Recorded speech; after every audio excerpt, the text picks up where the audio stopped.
The quest to find a new orange or warm red continues today with a look at Pyrrole Orange PO71 by Maimeri Blu.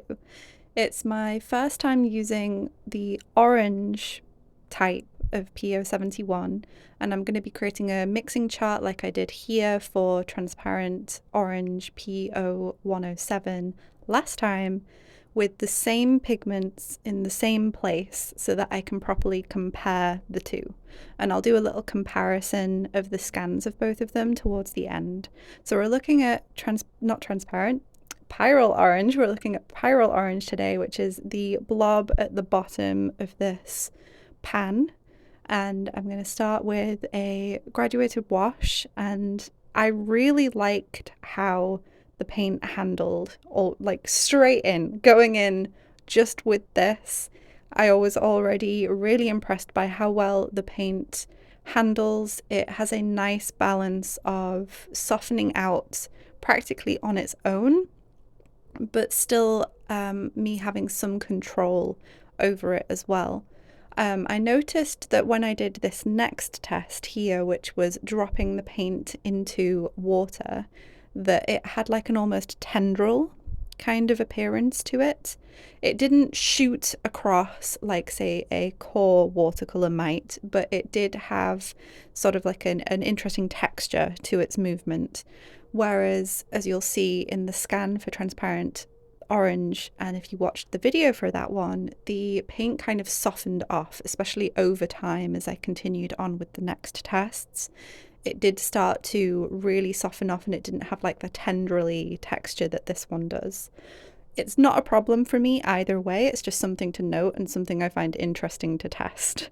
The next thing I did was I made these 3 squares here, the same as I did for the other chart. The top square is going to be a glazing test, the middle square is going to be a lifting and staining test, and then the bottom one you're seeing me do right now is me trying to make a mass tone square. So I'm putting down as much of the pigment as I can, realistically speaking, and that enables me to get a really good idea of how deep of a value I can get with the pigment. And I will get onto some of the differences between the two pigments, because there are some differences when it comes to both the hue and the value it can reach. Starting off with the basic pigment qualities though. So this is PO71, as I've mentioned. It has 3 out of 3 light fastness according to Maimeri Blu's light fastness system. It is transparent and it is listed as staining. I would say that it is staining based on the tests that I've done. The glazing was really lovely, and the lifting test for me shows that it's staining. But now we're going to move into the colour mixing. So you're seeing me start with indanthrone blue here. I like to do colour mixing charts where I start with a pigment and then I gradually add the pigment that I'm testing until I get close to the pigment I'm testing. And I also occasionally wash out some of the mixes that I make into tints, and that enables me to see a wide range between 2 pigments. So the first row you saw there was indanthrone blue PB60. It has some gorgeous neutrals, greys and browns that can be produced. I'm also testing next ultramarine, but in this particular case it's French ultramarine by Schminke. I chose the French ultramarine for both this test and for the transparent orange because I really wanted heavy granulation in comparison to the non-granulating indanthrone blue. So although both of them are warm blues and relatively close to each other, obviously indanthrone blue is a lot more muted, they do result in quite similar hues in the mixes, but I wanted a granulating and a non-granulating option for these tests. And I love the mixes. We'll get onto the specifics of the mixes though when I look at the scans towards the end of this video. Here we have quinacridone magenta, which is PR122, and this is where I'm starting to test the potential warm reds that I can mix with this orange.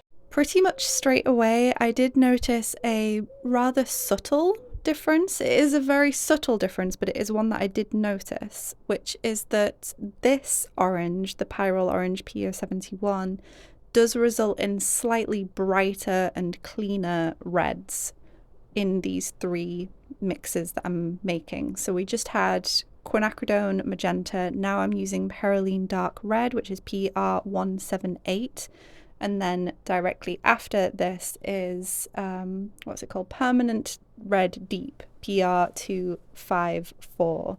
Thank you for editing me putting that on screen to save me during the voiceover. I always forget the name of that pigment. It's the paint specifically by Mission Gold. That's the one that I'm using. Yeah, the thing that I noticed is that the Pyrrole Orange results in slightly brighter and cleaner colours versus the Transparent Orange, which has very subtly earthier reds. So we'll be able to see that properly again in the scan. Now we're moving into some of the yellows and then earthy tones and then some greens and browns. So we've got first Nicolazo Yellow, PY150, classic yellow for me. I can happily only have that yellow in a palette if needs be. So that's a classic for me to test a pigment with. It results in some gorgeous, very pale orange, yellowy orange, and warm yellow tones. I definitely use these in paintings, very, very pretty. Then we have Azo Green, which I just finished, and that's PY129. That results in some more earthy golden yellow tones because it is a yellow green, and you can mix some earthier yellows by mixing a yellow green with an orange, and in this case it does result in some really pretty ones that I could use potentially as like a slightly yellow ochre kind of substitute, but very transparent and a little bit brighter. Then we just had PG7, which was phthalo green blue shade, and now we've got phthalo blue green shade. Phthalos are classic colours for me. I really, really like mixing with them. I know some people don't because they're very, very bright and intense on their own, but I've created a mixing system for myself to mute them down, and oranges are one of the main ways I mute phthalos down. So I produce some really earthy, muted greens from both of them by mixing with an orange or with a very orange warm red. And these are the resulting mixes that we get. When you use the phthalo blue green shade though, you can also get some earth tones towards the very end if you use much more orange than you do the phthalo blue. Next we have Perylene Violet. My brain went blank for a minute there. Perylene Violet, PV29. This is the last one I'm mixing with on the chart, and it results in some lovely earth tones. And again, there is some difference I noticed between the Pyrrole Orange that I'm using here and the Transparent Orange that I used last time when it came to the hue of the earth tones that are mixed.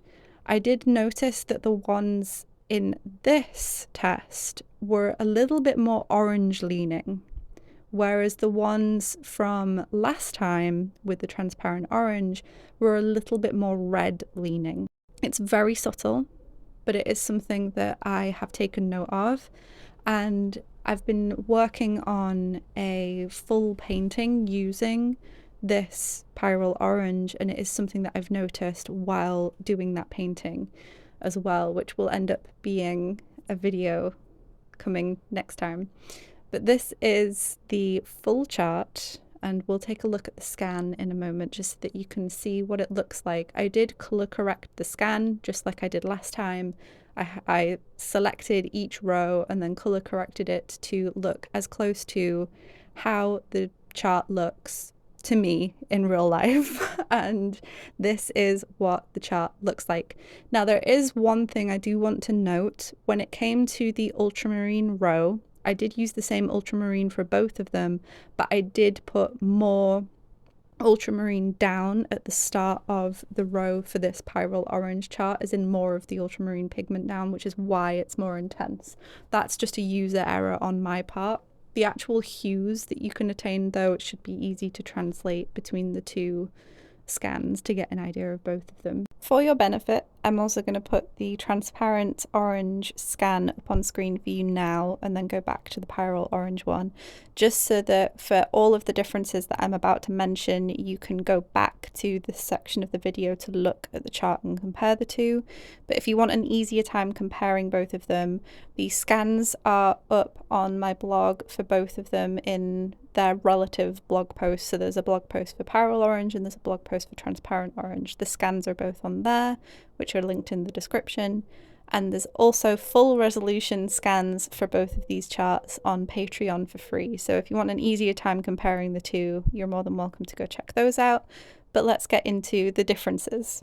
So as I was doing the pigment tests on the left, and then also afterwards when I was doing the pigment mixes, I was noting down things that I was finding out about the Pyrrole Orange, and then also things that I noticed were slightly different from the Transparent Orange in the tests I did with that. 3 things came up during the pigment tests before I even got into the colour mixing. And that was, first of all, the value. Transparent Orange was able to reach a slightly darker value. Now, all 3 things I noticed are very, very subtle differences, but they were noticeable enough that I could see them with my naked eye and note them down. So the first thing, like I mentioned, is the value being slightly different. The second thing is the hue being slightly different. The Pyrrole Orange has a slightly more orange-leaning hue, whereas the Transparent Orange has a slightly redder leaning hue. And the final thing I noticed was that the Transparent Orange has a slight earthy undertone to it. It's very reminiscent to me of the Transparent Pyrrol Orange PO71 that was discontinued by Daniel Smith, the one that I am trying to find a replacement for. So the fact that the Transparent Orange has that slightly earthier undertone to it is something that I find very appealing. Again, because I love that old discontinued Transparent Pyrrol Orange so much. But it is something that I noticed affected both the appearance of the paint itself, but also some of the mixes. Now, the value difference and the hue difference, once I'd noted those down and finished the chart, I went onto the website Artist Pigments and I looked up the Pyrrole Orange PO71 and the Transparent Orange PO107, and I saw that on their section where it shows you the value of the pigments and the section where it shows you the hue of the pigments, that they showed Transparent Orange PO71 was darker than Pyrrole Orange and slightly redder. I don't know how they do their tests. I've only recently started using the Artist Pigments website, so if you know how they do their tests or any more information about it, let me know in the comments. But I thought it was an interesting thing to mention, the fact that the information that was available online does correlate to the things that I discovered for myself by doing these tests. Now, in practice, the value difference between the two of them is subtle enough that it doesn't really impact both the colour mixing and the painting, like actually practically using these pigments in paintings, in my own personal experience. However, the slightly earthier undertone in the Transparent Orange and the slightly cleaner tone of the Pyrrole Orange did have a difference in the colour mixing, and the difference in hue, although that's subtle as well, did have a difference when it came to the colour mixing. When it came to the difference in hue, so the slightly orange versus the slightly more red when compared to each other, those differences are most noticeable whenever an earth tone was mixed or when an earthy green was mixed. And you can see quite a red leaning tone to the earth tones and the earthy greens for the Transparent Orange, and then the slightly more orange leaning tone of the earth tones and earthy greens when you're looking at the Pyrrole Orange. These differences aren't necessarily good or bad, they're just something to note, and then it's down to personal preference and what you're currently looking for, whether or not one is more suitable to your needs than the other. Speaking of personal preferences, Is this the colour I'm looking for as a replacement for that discontinued Transparent Pyrrol Orange? Maybe. That might surprise some of you who've been joining for the whole journey so far over the course of multiple videos.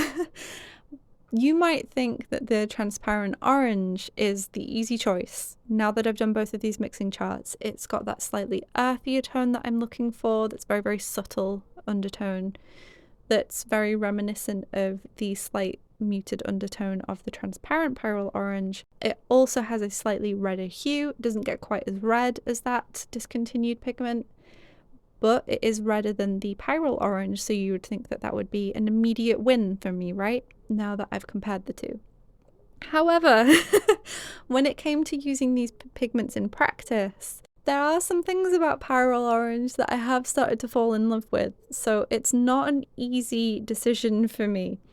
I'm currently in the process of doing a painting with a limited palette that prioritizes using Pyrrole Orange. It's a very similar limited palette as I used for the illustration to learn more about Transparent Orange, so that I can get a good idea of what both pigments are like in action. I do love mixing charts and they have a lot of use for me in learning about a pigment, but there is so much more I can understand by using them in practice. So for me, it was very important that I did both a mixing chart and also an illustration or painting with the pigment itself before making a decision. So I'm currently almost done with that painting, and it's most likely going to be next week's video, or it'll be the one after that maybe, depending on how things go and schedules and things. But it will be coming out within the next couple of weeks, and that will give us a much better look at Pyrrole Orange and hopefully help me decide between the two when it comes to finding a replacement. So I hope this video was interesting to you. I hope it was helpful for you to learn more about this pigment and the more orange leaning PO71, and also maybe learning a little bit more about how much personal preferences and subjectivity and things like that plays in understanding pigments and whether or not they're right for you. Because it is very personal and it's down to what an artist's preferences are and also their needs at the time. So I'm hoping that by sharing this journey, it helps other people learn to figure out pigments for themselves and figure out what's right or wrong for them. So let me know what you thought about this pigment in the description. I hope you can't get into my description. In the comments below, let me know what you thought about it. And if you let me know actually which one you like more out of the two based on your preferences, let me know. And I will see you next time. Bye!